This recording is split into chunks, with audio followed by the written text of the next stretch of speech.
ವಚನ ಮಳೆಯಾಗಿ ಸುರಿಯುವುದು, ಸತ್ಯ ಹೂವಾಗಿ ಹರಳುವುದು.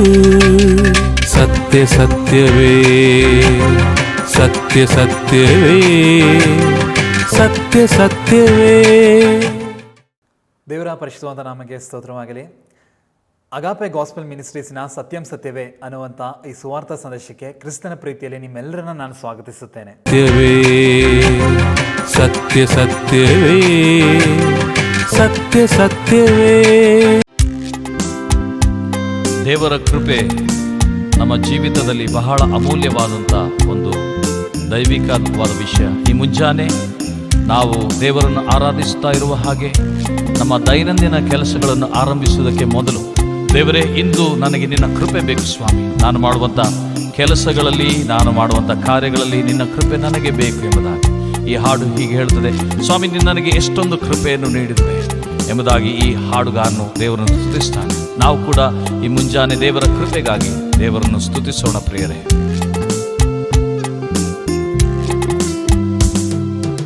ಎಷ್ಟೊಂದು ಕೃಪೆಯನ್ನು ನೀಡಿರುವೆ, ಹೇಗೆ ನಾ ಸ್ತುತಿಸುವೆನು, ಇಂದು ಹೇಗೆ ನಾ ಸ್ತುತಿಸುವೆನು. ಎಷ್ಟೊಂದು ಕೃಪೆಯನ್ನು ನೀಡಿರುವೆ, ಹೇಗೆ ನಾ ಸ್ತುತಿಸುವೆನು, ಇಂದು ಹೇಗೆ ನಾ ಸ್ತುತಿಸುವೆನು. ಸ್ತೋತ್ರ ರಾಜ, ಸ್ತೋತ್ರ ರಾಜ, ಸ್ತೋತ್ರ ರಾಜ, ಸ್ತೋತ್ರ ರಾಜ, ಸ್ತೋತ್ರ ರಾಜ, ಸ್ತೋತ್ರ ರಾಜ, ಸ್ತೋತ್ರ ರಾಜ, ಸ್ತೋತ್ರ ರಾಜ, ಸ್ತೋತ್ರ ರಾಜ. ದೇವರೇ, ಈ ದಿವಸ ನಮ್ಮನ್ನು ಕಣ್ಮಣಿಯೋ ಪಾದೆಯಲ್ಲಿ ನೀನು ಕಾಪಾಡುವ ದೇವರಾಗಿದೆ. ನಮ್ಮ ಕರದಲ್ಲಿ ಹಿಡಿದು ನಡೆಸುವ ದೇವರಾಗಿದೆ. ನಮ್ಮನ್ನು ಎಲ್ಲ ಕಾಲದಲ್ಲಿ ಕಾಪಾಡುವ ದೇವರು. ನಮ್ಮ ಕಾಲು ಕಲ್ಲಿಗೆ ತಗಲದಂತೆ ನಿನ್ನ ದೇವದೂತರು ನಮ್ಮನ್ನು ಎತ್ತಿ ಹಿಡಿಯುವ ಕೃಪೆ ನಮಗೆ ಕೊಟ್ಟಿದೆ. ನಿನಗೆ ಸ್ತೋತ್ರವಾಗಲಿ. ಹಾಲೆಲೂಯ. ದೇವರೇ, ನಿನಗೆ ಸ್ತೋತ್ರ. ಕರದಲ್ಲಿ ಹಿಡಿದು ಕಣ್ಮಣಿಯಂತೆ ಕಾಲವೆಲ್ಲ ಕಾಪಾಡಿದೆ. ಕರದಲ್ಲಿ ಹಿಡಿದು ಕಣ್ಮಣಿಯಂತೆ ಕಾಲವೆಲ್ಲ ಕಾಪಾಡಿದೆ. ಕಾಲವೆಲ್ಲ ಕಾಪಾಡಿದೆ. ಎಷ್ಟೊಂದು ಕೃಪೆಯನ್ನು ನೀಡಿರುವೆ, ಹೇಗೆ ನಾ ಸ್ತುತಿಸುವೆ. ಹೌದು ಸ್ವಾಮಿ, ಯೇಸುವೇ, ನಿನಗೆ ಸ್ತೋತ್ರ. ಹೇಗೆ ನಾ ಸ್ತುತಿಸುವೆ. ಎಷ್ಟೊಂದು ಕೃಪೆ, ಎಷ್ಟೊಂದು ಕೃಪೆಯನ್ನು ನೀಡಿರುವೆ, ಹೇಗೆ ನಾ ಸ್ತುತಿಸುವೆನು, ಇಂದು ಹೇಗೆ ನಾ ಸ್ತುತಿಸುವೆನು. ಕರ್ತನ ಪರಿಶುದ್ಧ ನಾಮಕ್ಕೆ ಮಹಿಮೆ ಉಂಟಾಗಲಿ. ಮತ್ತೊಂದು ಆವರ್ತಿ ಈ ಒಂದು ಸತ್ಯಂ ಸತ್ಯವೇ ಎಂಬ ಒಂದು ಚಾನಲ್ನಲ್ಲಿ ನಿಮ್ಮನ್ನು ಭೇಟಿ ಮಾಡುವುದು ಬಹಳ ಸಂತೋಷವಾಗಿದೆ. ಈ ದಿನ ಕೂಡ ನಾವು ಮತ್ತಾಯನು ಬರೆದ ಸುವಾರ್ತೆ 11ನೇ ಅಧ್ಯಾಯ 19ನೇ ವಚನವನ್ನು ಧ್ಯಾನ ಮಾಡುವವರಾಗಿದ್ದೇವೆ. ವಚನವು ಈ ರೀತಿಯಾಗಿ ಹೇಳುತ್ತದೆ: ಮನುಷ್ಯ ಕುಮಾರನು ಬಂದನು, ಅವನು ಅನ್ನಪಾನಗಳನ್ನು ತೆಗೆದುಕೊಳ್ಳುವವನಾಗಿದ್ದಾನೆ. ಅವರು ಇಗೋ, ಇವನು ಹೊಟ್ಟೆಬಾಕನು, ಕುಡುಕನು, ಭ್ರಷ್ಟರ ಮತ್ತು ಪಾಪಿಷ್ಟರ ಗೆಳೆಯನು ಅನ್ನುತ್ತಾರೆ. ಈ ಸಮಯದಲ್ಲಿ ಯೇಸು ಕ್ರಿಸ್ತನಿಗೆ ಕೊಡಲ್ಪಟ್ಟಂಥ ಟೈಟಲ್, ಸತ್ಯವೇದದಲ್ಲಿ ಯೇಸು ಕ್ರಿಸ್ತನಿಗೆ ಅನೇಕ ಒಂದು ಟೈಟಲ್ಗಳು ಕೊಡಲ್ಪಟ್ಟಿದೆ. ಅದರಲ್ಲಿ ಅವರು ತಿಳಿದೋ ತಿಳಿಯದೇನೆ ಒಂದು ಒಳ್ಳೆಯ ಒಂದು ಟೈಟಲನ್ನು ಯೇಸು ಕ್ರಿಸ್ತನಿಗೆ ಕೊಟ್ಟಿದ್ದಾರೆ. ಅದು ಏನೆಂದರೆ ಪಾಪಿಷ್ಟರ ಗೆಳೆಯನು, ಅ ಫ್ರೆಂಡ್ ಆಫ್ ಸಿನ್ನರ್, ಪಾಪಿಷ್ಟರ ಸ್ನೇಹಿತನು ಎಂಬುದಾಗಿ. ನಿಜವಾಗಿಯೂ ಕೂಡ ಯೇಸು ಕ್ರಿಸ್ತನು ಪಾಪಿಗಳ ಸ್ನೇಹಿತನಾಗಿದ್ದಾನೆ. ನಿಜವಾಗಿಯೂ ಕೂಡ ಯೇಸು ಕ್ರಿಸ್ತನು ಪಾಪಿಗಳ ಗೆಳೆಯನಾಗಿದ್ದಾನೆ. ಹೇಗೆ ಯೇಸು ಕ್ರಿಸ್ತನು ಪಾಪಿಗಳ ಗೆಳೆಯನಾಗಿದ್ದಾನೆ ಎಂಬುದಾಗಿ ಈ ಒಂದು ವಚನದ ಆಧಾರದ ಮೇಲೆ ಕೆಲವೊಂದು ವಿಷಯಗಳನ್ನು ನಾವು ಧ್ಯಾನ ಮಾಡಲಿಕ್ಕೆ ಹೋಗುತ್ತಾ ಇದ್ದೇವೆ. ಮೊದಲನೇದಾಗಿ ನಾವು ನೋಡುವುದಾದರೆ ಈ ಗೆಳೆಯನ ಬಗ್ಗೆ, ಸ್ನೇಹಿತನ ಬಗ್ಗೆ ನಾವು ನೋಡುವುದಾದರೆ, ಈ ಲೋಕದ ವ್ಯಾವಹಾರಿಕವಾಗಿ ನೋಡುವುದಾದರೆ, ಲೌಕಿಕವಾಗಿ ನೋಡುವುದಾದರೆ, ನಾಯಿಯು ಮನುಷ್ಯನ ಒಂದು ಒಳ್ಳೆಯ ಸ್ನೇಹಿತನೆಂಬುದಾಗಿ ಕರೆಯಲ್ಪಡುತ್ತದೆ. ಯಾಕೆಂದರೆ ಒಂದು ನಾಯಿಗೆ ಯಾವ ಒಂದು ಜಾತಿ ಭೇದ ಇರೋದಿಲ್ಲ, ಶ್ರೀಮಂತರು ಬಡವರು ಎಂಬ ಒಂದು ಭೇದ ಭಾವ ಇರೋದಿಲ್ಲ, ಅವರು ಒಳ್ಳೆಯವರು ಕೆಟ್ಟವರು ಎಂಬ ಭೇದ ಭಾವ ಇರೋದಿಲ್ಲ. ಆ ನಾಯಿ ಏನು ಮಾಡುತ್ತದೆ, ಯಾರಾದರೂ ಸ್ವಲ್ಪ ಆಹಾರ ಕೊಟ್ಟರೆ, ಯಾರಾದರೂ ಸ್ವಲ್ಪ ಪ್ರೀತಿ ತೋರಿಸಿದರೆ ಆ ನಾಯಿ ಜೀವಮಾನವೆಲ್ಲ ಅವನ್ನು ಪ್ರೀತಿಸುತ್ತದೆ. ಜೀವಮಾನವೆಲ್ಲ ಆ ನಾಯಿ ಆ ಮನುಷ್ಯನಿಗೆ ಒಳ್ಳೆ ಸ್ನೇಹಿತನಾಗಿರುತ್ತದೆ. ಅದೇ ರೀತಿಯಾಗಿ ಈ ಲೋಕದಲ್ಲಿ ನಾವು ನೋಡುವುದಾದರೆ ವಿಧ ವಿಧವಾದ ಸ್ನೇಹಿತರನ್ನು ನೋಡುತ್ತೇವೆ. ವಿಧ ವಿಧವಾದ ಸ್ನೇಹಿತರನ್ನು, ಗೆಳೆಯರನ್ನು ನೋಡುತ್ತೇವೆ. ಒಳ್ಳೆ ಗೆಳೆಯರಿರುತ್ತಾರೆ, ಒಳ್ಳೆಯ ಸ್ನೇಹಿತರು ಇರುತ್ತಾರೆ, ಕೆಟ್ಟ ಸ್ನೇಹಿತರು ಇರುತ್ತಾರೆ, ಮೋಸ ಮಾಡುವಂಥ ಸ್ನೇಹಿತರು ಇರುತ್ತಾರೆ, ಅಥವಾ ತಾತ್ಕಾಲಿಕವಾದ ಸ್ನೇಹಿತರು ಇರ್ತಾರೆ. ಸ್ವಲ್ಪ ದಿನ ಮಾತ್ರ ನಮ್ಮ ಸಂಗಡ ಇರುತ್ತಾರೆ, ನಂತರ ನಮ್ಮಿಂದ ದೂರ ಆಗುತ್ತಾರೆ. ಕೆಲವೊಬ್ಬರು ನಮ್ಮ ಮರಣದ ತನಕ ನಮ್ಮ ಜೊತೆಯಲ್ಲಿ ಇರುವಂಥ ಸ್ನೇಹಿತರು ಇರುತ್ತಾರೆ. ಅರಿಸ್ಟಾಟಲ್ ಒಂದು ಸಾರಿ ಹೀಗೆ ಹೇಳುತ್ತಾರೆ, ನಿಜವಾದ ಸ್ನೇಹಿತನ, ನಿಜವಾದ ಗೆಳೆಯ ಎಂಬುದು ಎರಡು ಶರೀರ ಒಂದೇ ಆತ್ಮ ಉಳ್ಳವರು ಎಂಬುದಾಗಿ. ಎರಡು ಶರೀರ ಒಂದೇ ಆತ್ಮ ಇರುವಂಥ ವ್ಯಕ್ತಿ ನಿಜವಾದ ಗೆಳೆಯನು ಎಂಬುದಾಗಿ ಕರೆಯಲ್ಪಡುತ್ತದೆ. ಅದೇ ರೀತಿಯಾಗಿ ಇವತ್ತು ಮತ್ತಾಯನ ಬರೆದ ಸುವಾರ್ತೆ ನಾವು ನೋಡಿದ್ದೇವೆ, ಯೇಸು ಕ್ರಿಸ್ತನು ಪಾಪಿಷ್ಠರ ಸ್ನೇಹಿತನು, ಪಾಪಿಗಳ ಗೆಳೆಯನು ಎಂಬುದಾಗಿ ಕರೆಯಲ್ಪಟ್ಟಿದ್ದಾನೆ. ಹೇಗೆ ಯೇಸು ಕ್ರಿಸ್ತನು ಪಾಪಿಗಳ ಗೆಳೆಯನಾಗಿದ್ದಾನೆ? ಹೇಗೆ ಯೇಸು ಕ್ರಿಸ್ತನು ಪಾಪಿಗಳ ಸ್ನೇಹಿತನಾಗಿದ್ದಾನೆ? ನಮ್ಮ ಜೀವನದಲ್ಲಿ, ನಮ್ಮ ಜೀವನದ ಒಂದು ಪ್ರಯಾಣದಲ್ಲಿ ಅನೇಕ ಸ್ನೇಹಿತರು, ಅನೇಕ ಗೆಳೆಯರು ನಮ್ಮ ಜೀವನದಲ್ಲಿ ಬಂದು ಹೋಗುತ್ತಾರೆ. ಅನೇಕರು ಬರುತ್ತಾರೆ, ಹೋಗುತ್ತಾರೆ. ಒಂದೊಂದು ಕಾಲದ ಹಂತದಲ್ಲಿ, ಒಂದೊಂದು ಹಂತದಲ್ಲಿ ಶಾಲೆಯ ಸಮಯದಲ್ಲಿ ಕೆಲವು ಸ್ನೇಹಿತರು ಇರ್ತಾರೆ, ಕಾಲೇಜಿನ ಸಮಯದಲ್ಲಿ ಕೆಲವೊಂದು ಸ್ನೇಹಿತರು ಸಿಗುತ್ತಾರೆ, ಕೆಲಸ ಮಾಡುವಾಗ ಕೆಲವೊಂದು ಸ್ನೇಹಿತರು ಸಿಗುತ್ತಾರೆ. ಇದೇ ರೀತಿಯಾಗಿ ನಮ್ಮ ಜೀವನದ ಅಂತ್ಯದವರೆಗೂ ಕೆಲವು ಗೆಳೆಯರು ಬರುತ್ತಾರೆ, ಹೋಗುತ್ತಾರೆ. ಆದರೆ ನಮಗೆ ಬೇಕಾಗಿರುವುದು ನಿಜವಾದ ಸ್ನೇಹಿತರು ನಮ್ಮ ಜೀವನದಲ್ಲಿ ಒಬ್ಬನು ಬೇಕು. ನಮ್ಮ ಜೀವನದ ಕೊನೆಯವರೆಗೂ, ನಮ್ಮ ಜೀವನದ ನಂತರವೂ ನಮ್ಮ ಸಂಗಡ ಇರುವಂಥ ಒಬ್ಬ ಸ್ನೇಹಿತನು ನಮಗೆ ಅವಶ್ಯಕತೆಯಾಗಿದೆ. ಯಾರು ಆ ಸ್ನೇಹಿತನು? ಸತ್ಯವೇದದಲ್ಲಿ ಯೇಸು ಕ್ರಿಸ್ತನು ನಮ್ಮ ಒಳ್ಳೆಯ ಸ್ನೇಹಿತನಾಗಿದ್ದಾನೆ. ಇಲ್ಲಿ ಯಹೂದ್ಯರು ಯೇಸು ಕ್ರಿಸ್ತನಿಗೆ ಕೊಟ್ಟಿರುವಂಥ ಹೆಸರೇನೆಂದರೆ, ಈತನು ಪಾಪಿಷ್ಠರ ಗೆಳೆಯನು, ಪಾಪಿಗಳ ಸ್ನೇಹಿತನು ಎಂಬುದಾಗಿ. ಹೇಗೆ ಒಂದು ನಿಜವಾದ ಸ್ನೇಹಿತನಿಗೆ ಇರಬೇಕಾದಂಥ ಕೆಲವೊಂದು ಗುಣಲಕ್ಷಣ ನಾವು ನೋಡುತ್ತೇವೆ. ನಿಜವಾದ ಸ್ನೇಹಿತ, ನಿಜವಾದ ಗೆಳೆಯನಿಗೆ ಕೆಲವೊಂದು ಗುಣಲಕ್ಷಣಗಳಿರುತ್ತದೆ. ಆ ಗುಣಲಕ್ಷಣಗಳನ್ನು ನೋಡುವಾಗ ಹೇಗೆ ಯೇಸು ಕ್ರಿಸ್ತನು ಪಾಪಿಗಳ ಸ್ನೇಹಿತನೆಂಬುದಾಗಿ ನೋಡುತ್ತೇವೆ. ಮೊದಲನೇದಾಗಿ, ನಿಜವಾದ ಸ್ನೇಹಿತನು ತ್ಯಾಗ ಮಾಡುವ ಮನೋಭಾವನೆ ಉಳ್ಳವನಾಗಿರ್ತಾನೆ. A true friend must have sacrificial heart. ನಿಜವಾದ ಸ್ನೇಹಿತನಿಗೆ ತ್ಯಾಗ ಮಾಡುವಂತ ಮನೋಭಾವನೆ ಇರಬೇಕು. ಯೇಸು ಕ್ರಿಸ್ತ ನನಗಾಗಿ ಏನು ತ್ಯಾಗ ಮಾಡಿದ್ದಾನೆ? ಆತನು ನನ್ನನ್ನು ಪ್ರೀತಿಸಿದ ಕಾರಣ, ನನ್ನನ್ನು ಸ್ನೇಹಿತನು ಎಂಬುದಾಗಿ ಕರೆದ ಕಾರಣ ಆತನು ನನಗೆ ಏನೆಲ್ಲ ತ್ಯಾಗ ಮಾಡಿದ್ದಾನೆ. ಯೇಸು ಕ್ರಿಸ್ತನು ಹೇಗೆ ನನಗೆ ನಿಜವಾದ ಸ್ನೇಹಿತನಾಗಿದ್ದಾನೆ? ಯೇಸು ಕ್ರಿಸ್ತನು ಹೇಗೆ ನನ್ನ ಒಳ್ಳೆಯ ಸ್ನೇಹಿತನಾಗಿದ್ದಾನೆ? ಯಾಕೆಂದರೆ ಯೇಸು ಕ್ರಿಸ್ತನು ನನಗಾಗಿ ಎಲ್ಲವನ್ನು ತ್ಯಾಗ ಮಾಡಿದ್ದಾನೆ. ಏನೆಲ್ಲ ತ್ಯಾಗ ಮಾಡಿದ್ದಾನೆ?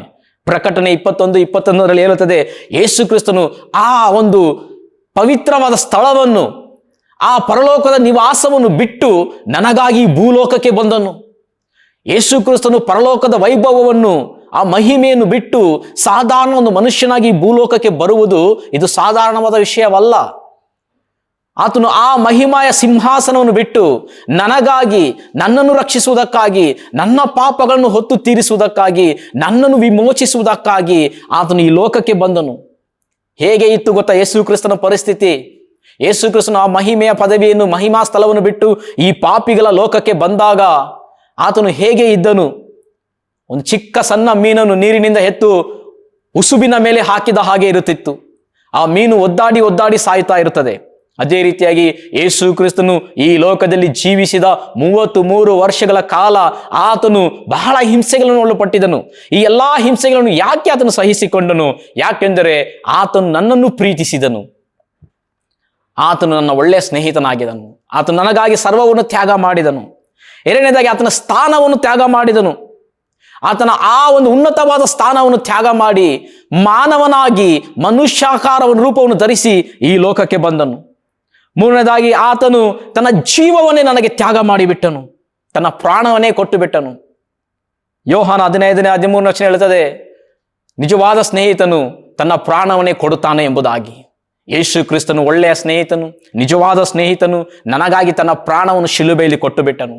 ಯೇಸು ಕ್ರಿಸ್ತನು ಶಿಲುಬೆಯಲ್ಲಿ ಪಟ್ಟ ಆ ಒಂದು ಶಿಲುಬೆಯ ಮರಣ ಅದು ಸಾಮಾನ್ಯವಾದ ಮರಣವಾಗಿರಲಿಲ್ಲ. ಆತನು ಅವಮಾನಿಸಲ್ಪಟ್ಟರು, ಅವಮಾನ ಹೊಂದಿದನು. ಅಲ್ಲಿ ಆತನಿಗೆ ಬೆತ್ತಲೆಯಾಗಿ ಆತನಿಗೆ ಹೊಡೆದರು. ಆತನ ದೇಹವೆಲ್ಲ ಛಿದ್ರವಾಗಿತ್ತು. ಯೆಶಾಯನ ಗ್ರಂಥ 53ನೇ ಅಧ್ಯಾಯದಲ್ಲಿ ನಾವು ನೋಡುತ್ತೇವೆ, ಆ ಒಂದು ಘೋರವಾದ ದೃಶ್ಯವನ್ನು ದೇವರು ಯೆಶಾಯನಿಗೆ ದೀರ್ಘ ದರ್ಶನವಾಗಿ ತೋರಿಸ್ತಾನೆ. ಆತನು ದರ್ಶನವನ್ನು ನೋಡುತ್ತಾನೆ. ಯೇಸು ಕ್ರಿಸ್ತನು ಆತನಲ್ಲಿ ಯಾವ ಒಂದು ಅಂದ ಚಂದವೂ ಕಾಣಲಿಲ್ಲ. ಇದೆಲ್ಲ ಒಂದು ತ್ಯಾಗ ಯಾರಿಗಾಗಿ ಆತನು ಮಾಡಿದನು? ನನಗಾಗಿ. ಯಾಕೆಂದರೆ ಆತನು ನನ್ನ ಒಳ್ಳೆಯ ಸ್ನೇಹಿತನಾಗಿದ್ದಾನೆ. ಯೇಸು ಕ್ರಿಸ್ತನು ಪಾಪಿಗಳ ಸ್ನೇಹಿತನಾಗಿದ್ದಾನೆ. ನಾನು ಪಾಪಿಯಾಗಿರುವಾಗ ನನ್ನನ್ನು ಸ್ನೇಹಿಸಿದನು ನನ್ನ ಒಳ್ಳೆಯ ಸ್ನೇಹಿತನು ಯೇಸು ಕ್ರಿಸ್ತನು. ಅದಕ್ಕಾಗಿ ತನ್ನ ಸರ್ವವನ್ನು ನನಗೆ ತ್ಯಾಗ ಮಾಡಿಬಿಟ್ಟನು. ಸ್ನೇಹಿತನಲ್ಲಿ, ಒಳ್ಳೆಯ ಸ್ನೇಹಿತನಲ್ಲಿರುವ ಮೊದಲನೇ ಗುಣಲಕ್ಷಣ ಏನೆಂದರೆ ಆತನಲ್ಲಿ ತ್ಯಾಗದ ಮನೋಭಾವನೆ ಇರಬೇಕು. ಎರಡನೇದಾಗಿ ಒಂದು ಒಳ್ಳೆಯ ಸ್ನೇಹಿತನಲ್ಲಿ ಇರತಕ್ಕ ಎರಡನೇ ಗುಣಲಕ್ಷಣ ಏನೆಂದರೆ ಆತನು ಪ್ರೀತಿಸುವವನಾಗಿರಬೇಕು. ಒಳ್ಳೆಯ ಸ್ನೇಹಿತನು ಪ್ರೀತಿ ಸ್ವರೂಪನಾಗಿರಬೇಕು. ಆತನು ನನ್ನನ್ನು ಪ್ರೀತಿಸುವವನಾಗಿರಬೇಕು. ಯೇಸು ಕ್ರಿಸ್ತನು ನನ್ನನ್ನು ಬಹಳವಾಗಿ ಪ್ರೀತಿಸಿದನು. ಯೆರೆಮೀಯನ ಗ್ರಂಥ 31ನೇ ಅಧ್ಯಾಯ 3ನೇ ವಚನದಲ್ಲಿ ಈ ರೀತಿಯಾಗಿ ಹೇಳ್ತದೆ, ನಾನು ನಿನ್ನನ್ನು ಪ್ರೀತಿಸಿರುವುದು ಶಾಶ್ವತ ಪ್ರೇಮದಿಂದಲೇ ಎಂಬುದಾಗಿ. ಹೌದು ಪ್ರಿಯರೇ, ಇವತ್ತು ಯೇಸು ಕ್ರಿಸ್ತನು ನನ್ನ ಒಳ್ಳೆಯ ಸ್ನೇಹಿತನು ಯಾಕೆ ಆಗಿದ್ದಾನೆಂದರೆ ಆತನು ನನ್ನ ವಿಪರೀತವಾಗಿ ಪ್ರೀತಿಸಿದನು. ಆತನ ಪ್ರೀತಿಗೆ ಅಂತ್ಯವೇ ಇಲ್ಲ, ಆತನ ಪ್ರೀತಿಗೆ ಅಳತೆಯೇ ಇಲ್ಲ. ಬಹಳ ಹೆಚ್ಚಾಗಿ ನನ್ನನ್ನು ಪ್ರೀತಿಸಿದನು. ಈ ಲೋಕದಲ್ಲಿ ಬೇರೆ ಯಾರು ನನ್ನನ್ನು ಪ್ರೀತಿಸಿದಷ್ಟು ಯೇಸು ಕ್ರಿಸ್ತ ನನ್ನನ್ನು ಪ್ರೀತಿಸಿದನು. ಆತನ ಪ್ರೀತಿ ನನ್ನನ್ನು ಬದಲಾಯಿಸಿತು. ಆತನ ಪ್ರೀತಿ ನನ್ನನ್ನು ಜೀವನವನ್ನು ಸಂಪೂರ್ಣವಾಗಿ ಬದಲಾಯಿಸಿತ್ತು. ಒಳ್ಳೆಯ ಸ್ನೇಹಿತನು ಪ್ರೀತಿ ಸ್ವರೂಪನಾಗಿರುತ್ತಾನೆ. ಆತನು ನನ್ನನ್ನು ಪ್ರೀತಿಸಿದನು. ಯೇಸು ಕ್ರಿಸ್ತನು ಪಾಪಿಗಳ ಸ್ನೇಹಿತನು ಎಂಬುದಾಗಿ ಯಾಕೆ ಕರೆಯಲ್ಪಟ್ಟನೆಂದರೆ ಆತನು ಪಾಪಿಯಾದ ನನ್ನನ್ನು ಬಹಳವಾಗಿ ಹೆಚ್ಚಾಗಿ ಪ್ರೀತಿ ಮಾಡಿದನು. ಆತನ ಪ್ರೀತಿ ಯಾವ ರೀತಿ ಇತ್ತು ಎಂಬುದಾಗಿ ನಾವು ನೋಡೋದಾದರೆ ಆತನ ಪ್ರೀತಿ ಪರಿಸ್ಥಿತಿಗಳನ್ನು ಬದಲಾಯಿಸುವಂಥದ್ದಾಗಿತ್ತು. ಆತನ ಪ್ರೀತಿ ಮನುಷ್ಯರನ್ನು ಬದಲಾಯಿಸುವಂಥದ್ದಾಗಿತ್ತು. ಆತನ ಪ್ರೀತಿ ಹೃದಯಗಳನ್ನು ಬದಲಾಯಿಸುವಂಥದ್ದಾಗಿತ್ತು. ಆತನ ಪ್ರೀತಿ ಪಾಪಿಯಾದ ಜಕರಿಯನನ್ನು ಬದಲಾಯಿಸಿತ್ತು. ಜಕರಿಯನು ಪಾಪಿಯಾಗಿರುವಾಗ ಯೇಸು ಕ್ರಿಸ್ತನ ನೋಡಿ ಆತನು ಹೇಳ್ತಾನೆ, ಯೇಸುವೇ ನಾನು ಪಾಪಿಯಾಗಿದ್ದೇನೆ, ನಾನು ಬದಲಾಗುತ್ತೇನೆ ಎಂಬುದಾಗಿ ಹೇಳಿದನು. ಯೇಸು ಕ್ರಿಸ್ತನ ಪ್ರೀತಿ ಸಾಧಾರಣವಾದ ಪ್ರೀತಿಯಾಗಿರಲಿಲ್ಲ, ಮನುಷ್ಯರ ಪ್ರೀತಿಯಾಗಿರಲಿಲ್ಲ, ಅದು ಒಂದು ಅಗಾಪೆ ಪ್ರೀತಿಯಾಗಿತ್ತು. ಹೇಗೆ ಯೇಸು ಕ್ರಿಸ್ತನ ಪ್ರೀತಿ ಅಗಾಪೆ ಪ್ರೀತಿಯಾಗಿತ್ತು? ಆತನ ಪ್ರೀತಿ ಯಾವ ನಿಯಮಗಳನ್ನು ಹೊಂದಿಕೊಂಡು ಹೋಗ್ತಾ ಇರಲಿಲ್ಲ, ಎಲ್ಲ ನಿಯಮಗಳನ್ನು ಮೀರಿದ ಪ್ರೀತಿಯಾಗಿತ್ತು. ಯೇಸು ಕ್ರಿಸ್ತನ ಪ್ರೀತಿ ಮರಣದ ನಿಯಮವನ್ನು ಮೀರುವಂಥ ಪ್ರೀತಿಯಾಗಿತ್ತು. ಆ ನಾಯಿನ್ ಎಂಬ ಊರಲ್ಲಿ ಒಂದು ವಿಧವೆಗೆ ಒಬ್ಬ ಮಗನಿದ್ದನು. ಆ ಮಗನು ಸತ್ತು ಹೋದನು. ಆ ತಾಯಿ ಬಹಳ ಕಣ್ಣೀರಿನಿಂದ ಇದ್ದಳು. ಎಲ್ಲ ಮುಗಿಯಿತು, ನನಗೆ ಆಧಾರವಾಗಿದ್ದ ಒಬ್ಬನೇ ಮಗನು ಕೂಡ ಈಗ ಸತ್ತು ಹೋದನು, ನಾನು ಏನು ಮಾಡಲಿ ಎಂಬ ಒಂದು ಕಣ್ಣೀರಿನಲ್ಲಿರುವಾಗ ಯೇಸು ಕ್ರಿಸ್ತನು ಆ ಒಂದು ಶವವನ್ನು ನೋಡುತ್ತಾನೆ, ಆ ಒಂದು ತಾಯಿಯನ್ನು ಕೂಡ ನೋಡುತ್ತಾನೆ. ಆಗ ಯೇಸು ಕ್ರಿಸ್ತನಲ್ಲಿದ್ದಂಥ ಪ್ರೀತಿ ಉಕ್ಕಿ ಬಂತು. ಮರಣದ ನಿಯಮವನ್ನೇ ಮೀರಿಸಿತ್ತು. ಮರಣದ ನಿಯಮವನ್ನು ಮೀರಿಸಿ ಯೇಸು ಕ್ರಿಸ್ತನ ಪ್ರೀತಿಯಲ್ಲಿ ಕಾರ್ಯ ಮಾಡಿತು. ಆತನು ಆ ಚಟ್ಟದ ಬಳಿ ಹೋಗಿ ಆ ಶವವನ್ನು ಮುಟ್ಟಿ, ಮಗನೇ ಎದ್ದೇಳು ಎಂಬುದಾಗಿ ಹೇಳಿದ ಕೂಡಲೇ ಆ ಸತ್ತಂತ ವ್ಯಕ್ತಿ ಜೀವಂತವಾಗಿ ಎದ್ದನು. ಯೇಸು ಕ್ರಿಸ್ತನ ಪ್ರೀತಿ ಮರಣದ ನಿಯಮವನ್ನು ಮೀರುವಂಥ ಪ್ರೀತಿಯಾಗಿತ್ತು. ಯೇಸು ಕ್ರಿಸ್ತನ ಪ್ರೀತಿ ಸಬ್ಬತ್ತಿನ ನಿಯಮವನ್ನು ಮೀರುವಂಥ ಪ್ರೀತಿಯಾಗಿತ್ತು. ಯಹೂದ್ಯರ ಪ್ರಕಾರ ಸಬ್ಬತ್ತಲ್ಲಿ ಯಾವ ಕಾರ್ಯವೂ ಮಾಡುವ ಹಾಗೆ ಇಲ್ಲ. ಆದರೆ ಯೇಸು ಕ್ರಿಸ್ತನು ಕೈ ಬತ್ತಿ ಹೋಗಿದ ಒಬ್ಬ ಹೆಂಗಸನ್ನು ಆ ಸಬ್ಬತ್ ದಿನದಲ್ಲಿ ವಾಸಿ ಮಾಡಿದನು. ಯೇಸು ಕ್ರಿಸ್ತನು ಅನೇಕ ಜನರು ಆತನು ಎದುರು ನೋಡ್ತಾ ಇದ್ರು, ಇದನ್ನು ಸಬ್ಬತ್ತಲ್ಲಿ ಏನು ಮಾಡ್ತಾನೆ ಎಂಬುದಾಗಿ. ಆತನ ಪ್ರೀತಿಗೆ ಯಾವ ಒಂದು ಎಲ್ಲೆಯೂ ಇದ್ದಿಲ್ಲ, ಯಾವ ಒಂದು ಮಿತಿಯೂ ಇದ್ದಿಲ್ಲ. ಯೇಸು ಕ್ರಿಸ್ತನ ಪ್ರೀತಿ ಪರಿಸರದ ನಿಯಮಗಳನ್ನು ಮೀರುವಂಥ ಪ್ರೀತಿಯಾಗಿತ್ತು. ಒಂದು ಸಾರಿ ಯೇಸು ಕ್ರಿಸ್ತನ ಸಂಗಡ ಆತನ ಶಿಷ್ಯರು ಕೂಡ ದೋಣಿಯಲ್ಲಿ ಪ್ರಯಾಣ ಮಾಡ್ತಿರುವಾಗ ಒಂದು ದೊಡ್ಡ ಬಿರುಗಾಳಿ ಬರುತ್ತದೆ. ಆ ದೊಡ್ಡ ಬಿರುಗಾಳಿ ಬಂದಾಗ ಯೇಸು ಕ್ರಿಸ್ತನ ಪ್ರೀತಿ ಅಲ್ಲಿ ಆ ಒಂದು ಪರಿಸರದ ನಿಯಮವನ್ನು ದಾಟಿ ಅಲ್ಲಿ ಒಂದು ಕಾರ್ಯ ಮಾಡುತ್ತದೆ. ಸೊ ನಮ್ಮ ಜೀವನದಲ್ಲಿ, ನನ್ನ ಜೀವನದಲ್ಲಿ ಯೇಸು ಕ್ರಿಸ್ತನ ಪ್ರೀತಿ ಹೇಗೆ ಕಾರ್ಯ ಮಾಡ್ತಾ ಇದೆ? ಆತನು ನನ್ನ ಒಳ್ಳೆಯ ಸ್ನೇಹಿತನಾಗಿದ್ದಾನೆ. ಆತನು ನನ್ನ ಒಳ್ಳೆಯ ಸ್ನೇಹಿತನಾಗಿದ್ದಾನೆ. ಯಾಕೆಂದರೆ ಆತನು ನನ್ನ ಬಹಳವಾಗಿ ಪ್ರೀತಿ ಮಾಡಿದ್ದಾನೆ. ಆತನು ಪ್ರೀತಿ ಮಾಡಿದ ಕಾರಣ ಇವತ್ತು ನಾನು ಆತನ ಪ್ರೀತಿಯನ್ನು ಅನುಭವಿಸುತ್ತಾ ಇದ್ದೇನೆ. ಮೂರನೇದಾಗಿ ಲೂಕ 23:34, ನಿಜವಾದ ಸ್ನೇಹಿತನು ಕ್ಷಮಿಸುವವನಾಗಿರುತ್ತಾನೆ. ಕ್ಷಮಿಸುವ ಮನೋಭಾವನೆ ಉಳ್ಳವನೇ ನಿಜವಾದ ಸ್ನೇಹಿತ. ಕೆಲವೊಮ್ಮೆ ನಮ್ಮ ಜೀವನದಲ್ಲಿ ಅನೇಕ ಸಾರಿ ತಪ್ಪುಗಳು ನಾವು ಮಾಡುತ್ತೇವೆ, ಆದರೆ ನಮ್ಮ ಮನಸ್ಸು ಏನು ಮಾಡ್ತದೆ? ಕ್ಷಮಿಸೋದಿಲ್ಲ. ಆತ ನನ್ನ ಸ್ನೇಹಿತನಾಗಿದ್ದರೂ ಕೂಡ ಕ್ಷಮಿಸುವ ಮನೋಭಾವನೆ ನನಗೆ ಬರೋದಿಲ್ಲ. ಈ ಸಮಯದಲ್ಲಿ ಯೇಸು ಕ್ರಿಸ್ತನನ್ನು ಯಾವ ರೀತಿ ಕ್ಷಮಿಸಿದ್ದಾನೆ? ಯೇಸು ಕ್ರಿಸ್ತನಿಗೆ ವಿರೋಧವಾಗಿ, ದೇವರಿಗೆ ವಿರೋಧವಾಗಿ, ಪರಲೋಕಕ್ಕೆ ವಿರೋಧವಾಗಿ ಎಷ್ಟು ಸಾರಿ ನಾನು ಪಾಪ ಮಾಡಿದ್ದೇನೆ, ಎಷ್ಟು ಭಯಂಕರವಾದ ಪಾಪಗಳನ್ನು ಮಾಡಿದ್ದೇನೆ. ಈ ಎಲ್ಲಾ ಪಾಪಗಳನ್ನು ಯೇಸು ಕ್ರಿಸ್ತನು ಸಂಪೂರ್ಣವಾಗಿ ಕ್ಷಮಿಸಿಬಿಟ್ಟನು. ನನ್ನ ಪಾಪಗಳನ್ನೆಲ್ಲ ಕ್ಷಮಿಸಿಬಿಟ್ಟನು. ಯಾಕೆಂದರೆ ಆತ ನನ್ನ ಒಳ್ಳೆಯ ಸ್ನೇಹಿತನಾದ ಕಾರಣ ಆತ ನನ್ನ ಪಾಪಗಳನ್ನು ಲೆಕ್ಕಿಸಲಿಲ್ಲ. ದೇವರ ವಾಕ್ಯ ಹೇಳುತ್ತದೆ, ನನ್ನ ಪಾಪವು ರಕ್ತದ ಹಾಗೆ ಕಡು ಕೆಂಪಾಗಿದೆ ಎಂಬುದಾಗಿ. ಆ ರಕ್ತದ ಹಾಗೆ ಕಡು ಕೆಂಪಾಗಿರುವ ಪಾಪವನ್ನು ಕೂಡ ಯೇಸು ಕ್ರಿಸ್ತನು ಕ್ಷಮಿಸಿ ತನ್ನ ಪ್ರೀತಿಯನ್ನು ತೋರ್ಪಡಿಸಿದನು. ಯೇಸು ಕ್ರಿಸ್ತ ನನ್ನ ಒಳ್ಳೆಯ ಸ್ನೇಹಿತ, ಯಾಕೆಂದರೆ ಆತನು ನನ್ನನ್ನು ಸಂಪೂರ್ಣವಾಗಿ ಕ್ಷಮಿಸಿದ್ದಾನೆ. ಶಿಲುಬೆಯಲ್ಲಿ ಯೇಸು ಕ್ರಿಸ್ತನ ಜೊತೆಯಲ್ಲಿ ಇಬ್ಬರೂ ಕಲ್ಲರನ್ನು ಹಾಕುತ್ತಾರೆ. ಎಡಗಡೆಯಲ್ಲಿ ಒಬ್ಬನು, ಬಲಗಡೆಯಲ್ಲಿ ಒಬ್ಬನು. ಆಗ ಅದರಲ್ಲಿ ಒಬ್ಬನು ಯೇಸು ಕ್ರಿಸ್ತನ ನೋಡಿ ಆ ಒಂದು ಕಲ್ಲನ್ನು ಏನ್ ಮಾಡ್ತಾನೆ? ಜೀವನದ ಪರ್ಯಂತ ಆತನು ಮಾನಸಾಂತರ ಹೊಂದಿರಲಿಲ್ಲ. ಆತನು ಅನೇಕ ವರ್ಷಗಳು ಆತನು ಕಳ್ಳನಾಗಿ ಜೀವಿಸ್ತಾ ಇದ್ದ. ಅನೇಕ ಒಂದು ಕಟ್ಟ ಕೆಲಸಗಳನ್ನು ಚಟುವಟಿಕೆಗಳನ್ನು ಮಾಡ್ತಾ ಇದ್ದ. ಆದರೆ ಶಿಲುಬೆ ಕೊನೆ ಕ್ಷಣದಲ್ಲಿ ಹೇಗೆ ಈತನು ಪರಿವರ್ತನೆಯಾದನು? ಶಿಲುಬೆಯಲ್ಲಿ ಸಾಯುವಾಗ ಹೇಗೆ ಈತನು ಬದಲಾದನು? ಅದಕ್ಕೆ ಒಂದೇ ಒಂದು ಕಾರಣ, ಆ ಶಿಲುಬೆಯಲ್ಲಿ ಯೇಸು ಕ್ರಿಸ್ತನು ಮಾಡಿದಂಥ ಪ್ರಾರ್ಥನೆ ಈತನ ಹೃದಯವನ್ನು ತೆರೆಯಿತು. ಎಂಥ ಪ್ರಾರ್ಥನೆ ಮಾಡಿದನು ಯೇಸು ಕ್ರಿಸ್ತನು ಶಿಲುಬೆಯಲ್ಲಿ? ಯೇಸು ಕ್ರಿಸ್ತನನ್ನು ಶಿಲುಬೆಗೆ ಹಾಕಿಸಿದ ಯಹೂದ್ಯರನ್ನು, ಆತನನ್ನು ಹೊಡಿತರುವವರು ನೋಡಿ ಯೇಸು ಕ್ರಿಸ್ತನು ಮಾಡಿದಂಥ ಒಂದು ಸಣ್ಣ ಪ್ರಾರ್ಥನೆ ಅಂದರೆ, ತಂದೆಯೇ ಇವರನ್ನು ಕ್ಷಮಿಸು, ತಾವು ಏನು ಮಾಡ್ತಾ ಇದ್ದಾರೆ ಎಂಬುದಾಗಿ ಅವರಿಗೆ ಗೊತ್ತಿಲ್ಲ ಎಂಬುದಾಗಿ ಒಂದು ಸಣ್ಣ ಪ್ರಾರ್ಥನೆ ಮಾಡಿದನು. ಈ ಪ್ರಾರ್ಥನೆ ಕೇಳಿದಂತ ಆ ಕಳ್ಳನ ಹೃದಯ ಬದಲಾಯಿತು. ಪ್ರಿಯರೇ, ಎಂಥ ಮನುಷ್ಯನ ಈತನು! ಶಿಲುಬೆಯಲ್ಲಿ ಎಂಥ ಘೋರ ಹಿಂಸೆ ಕೊಡುತ್ತಿರುವಂತ ಇವರನ್ನು ಕೂಡ ಕ್ಷಮಿಸು ಎಂಬುದಾಗಿ ಈತನು ಹೇಳ್ತಾ ಇದ್ದಾನಲ್ಲ. ಹೌದು ಪ್ರಿಯರೇ, ಯೇಸು ಕ್ರಿಸ್ತನ ಪ್ರೀತಿ ಕ್ಷಮಿಸುವಂತ ಪ್ರೀತಿ. ಯೇಸು ಕ್ರಿಸ್ತನನ್ನು ಹೇಗೆ ಕ್ಷಮಿಸಿದನು? ನನ್ನೆಲ್ಲ ಅಪರಾಧಗಳನ್ನು ಹೇಗೆ ಕ್ಷಮಿಸಿದನು? ಆತನು ತಪ್ಪಿ ಹೋದ ಮಗನು ಹೋದಾಗ, ತಪ್ಪಿ ಹೋದ ಮಗನನ್ನು ಆತನು ಹೋಗಿದಾಗ ಆತನು ಬಿಟ್ಟಲಿಲ್ಲ. ಆತನು ಮತ್ತೆ ಹಿಂತಿರುಗಿ ಬಂದಾಗ ಓಡಿ ಹೋಗಿ ಅಪ್ಪಿಕೊಂಡನು. ಪ್ರಿಯರೇ, ಇವತ್ತು ನಿನ್ನ ಸ್ನೇಹಿತ ಹೇಗೆ ಇದ್ದಾನೆ? ನಿನ್ನ ಪಾಪಗಳನ್ನು, ನಿನ್ನ ಸಮಸ್ಯೆಗಳನ್ನು ಚುಚ್ಚಿ ಹೇಳುವನಾಗಿದ್ದಾನ? ನೀನು ಮಾಡಿದ ತಪ್ಪುಗಳನ್ನು ಹೇಳಿ ಅದನ್ನೇ ಹೃದಯದಲ್ಲಿ ವಿಷವಾಗಿ ಇಟ್ಟುಕೊಂಡಿದ್ದಾನ? ಆತನು ನಿಜವಾದ ಸ್ನೇಹಿತನಲ್ಲ. ನಿಜವಾದ ಸ್ನೇಹಿತನು ಯೇಸು ಕ್ರಿಸ್ತನು. ನಾನು ಮಾಡಿದ ಎಲ್ಲ ಅಪರಾಧಗಳನ್ನು, ಪಾಪಗಳನ್ನು ಶಿಲುಬೆ ಕ್ಷಮಿಸಿಬಿಟ್ಟನು. ನಾನು ಹೊಂದತಕ್ಕ ದಂಡನೆಯನ್ನು ಆತನು ಹೊಂದಿದನು. ನನ್ನ ಎಲ್ಲ ಅಪರಾಧಗಳನ್ನು ಆತನು ಹೊತ್ತುಕೊಂಡನು. ಆದುದರಿಂದಲೇ ಯೇಸು ಕ್ರಿಸ್ತನು ಪಾಪಿಗಳ ಸ್ನೇಹಿತನಾಗಿದ್ದಾನೆ.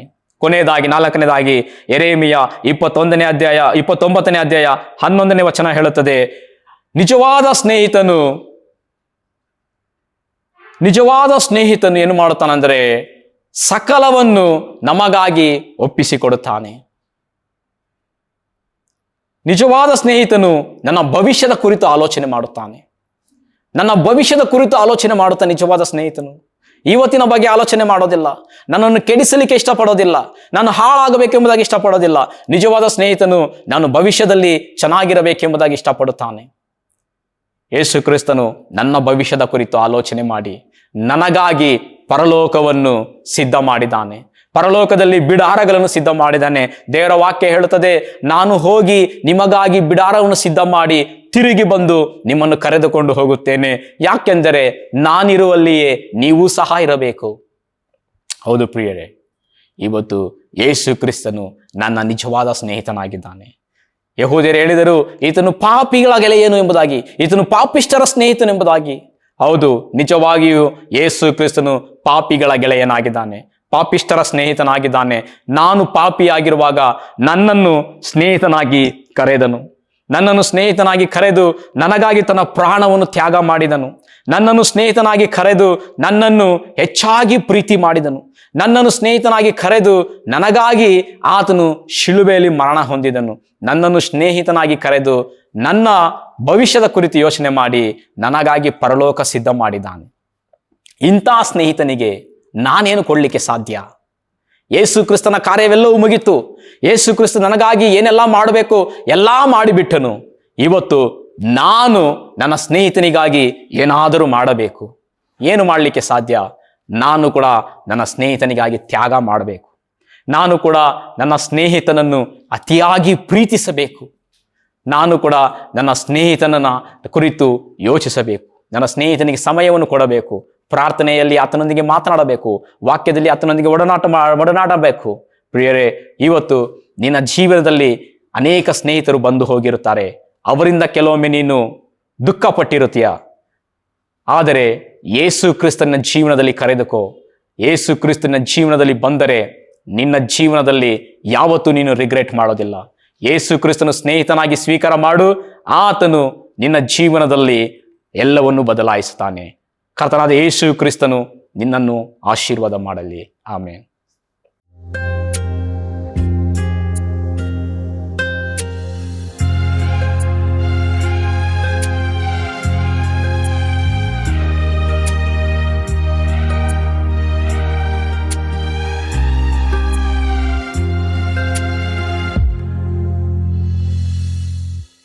ರಾಜ ರಾಜ ನಿನಗೆ ಆರಾಧನೆ, ಯೇಸು ದೇವ ನಿನಗೆ ಆರಾಧನೆ.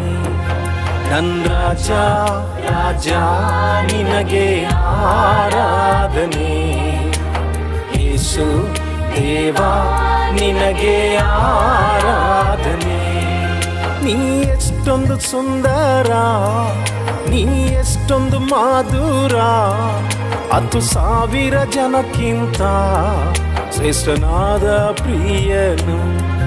ನೀ ಎಷ್ಟೊಂದು ಸುಂದರ, ನೀ ಎಷ್ಟೊಂದು ಮಾಧುರ, 10,000 ಜನಕ್ಕಿಂತ ಶ್ರೇಷ್ಠನಾದ ಪ್ರಿಯನು. ರಾಜ ರಾಜ ನಿನಗೆ ಆರಾಧನೆ, ಯೇಸು ದೇವ ನಿನಗೆ ಆರಾಧನೆ. ನನ್ನ ರಾಜ ರಾಜ ನಿನಗೆ ಆರಾಧನೆ, ಯೇಸು ದೇವ ನಿನಗೆ ಆರಾಧನೆ.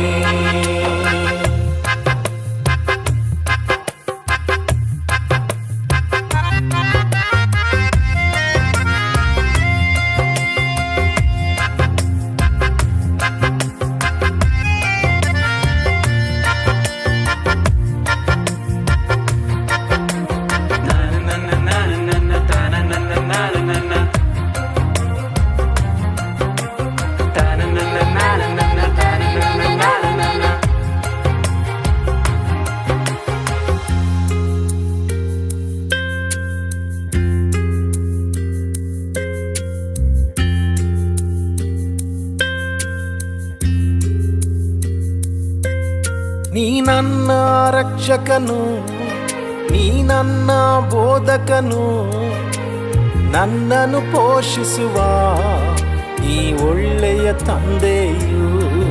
ನೀ ನನ್ನ ರಕ್ಷಕನು, ನೀ ನನ್ನ ಬೋಧಕನು, ನನ್ನನ್ನು ಪೋಷಿಸುವ ಈ ಒಳ್ಳೆಯ ತಂದೆಯು.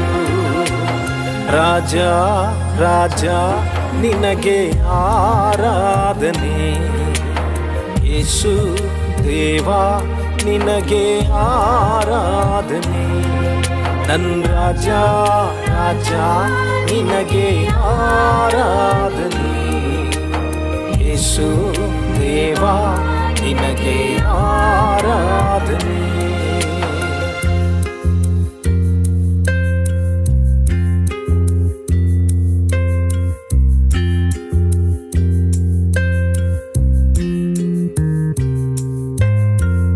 ಬಾಳಿನ ಜ್ಯೋತಿಯು, ನನ್ನ ಹೃದಯದ ದೀಪವು, ನನ್ ಬೆಳಕನ್ನು ಹೊತ್ತಿಸುವ ನೀ ನನ್ನಯ ದೇವರು, ನನ್ ಬಾಳಿನ ಜ್ಯೋತಿಯು, ನನ್ ಹೃದಯದ ದೀಪವು, ನನ್ ಬೆಳಕನ್ನು ಹೊತ್ತಿಸುವ ನೀ ನನ್ನಯ ದೇವರು. ರಾಜ ರಾಜ ನಿನಗೆ ಆರಾಧನೆ, ಯೇಸು ದೇವಾ ನಿನಗೆ ಆರಾಧನೆ.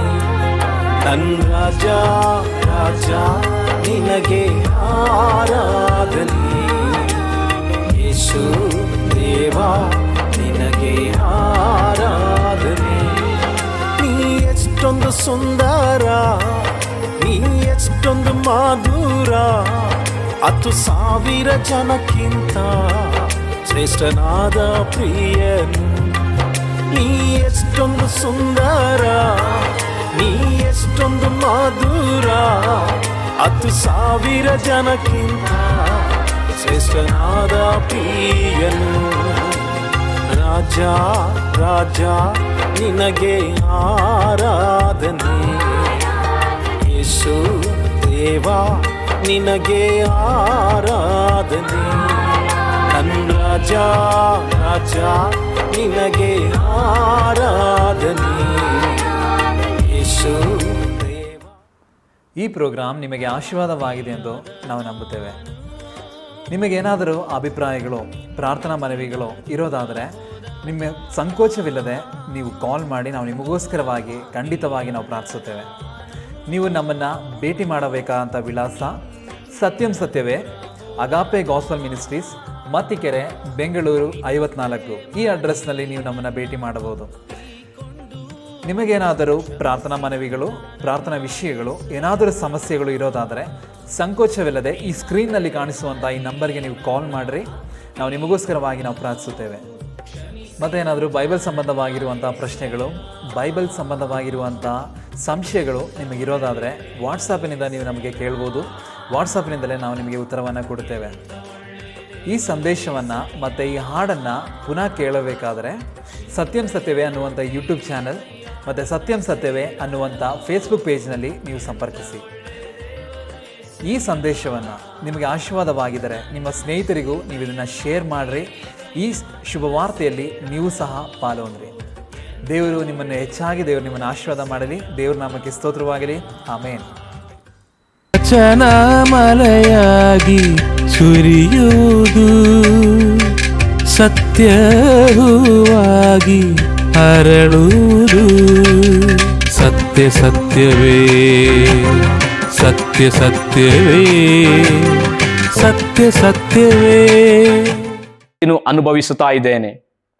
ಮೂರನೇದಾಗಿ ಲೂಕ 23:34, ನಿಜವಾದ ಸ್ನೇಹಿತನು ಕ್ಷಮಿಸುವವನಾಗಿರುತ್ತಾನೆ.